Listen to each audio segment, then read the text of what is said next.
మొట్టమొదటిసారి ఈ 8వ డివిజన్కి నేను వచ్చాను. 8వ డివిజన్కి నేను ఇక్కడ వచ్చాను. నిమ్మల జ్యోతి కుమార్ గారు లాయర్ గారు చదువుకున్న వ్యక్తికి ఈ రోజున టికెట్ ఇక్కడ ఇచ్చాం. జనసేన తరపున ఇక్కడ పోటీ చేస్తున్నారు. నేను పొద్దు నుంచి తిరుగుతున్నాను.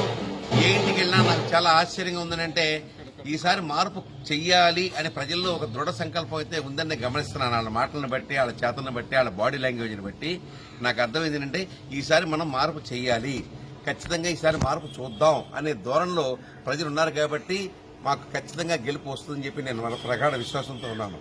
అలాగే ఏదైతే బీజేపీ జనసేన కలిసి పోటీ చేస్తోందో వాళ్ళ సిద్ధాంతాలు మా సిద్ధాంతాలు కలుపుకుని ఒక అద్భుతమైనటువంటి ఒక ప్రణాళికతో మేము ముందుకు వస్తున్నాం. ప్రజలందరికీ ఇంకా మరింత చేరువవ్వాలని, ప్రజలందరికీ ఏ రకమైన అభివృద్ధి కార్యక్రమాలు చేయాలన్నా కూడా, ఎందుకంటే ముఖ్యంగా చెప్పాల్సింది ఏంటంటే ప్రతిదానికి కూడా రాష్ట్రం ముద్ర వేసేసుకుంటా ఉంది. పింఛన్లో అయినా 60% డబ్బు మన కేంద్ర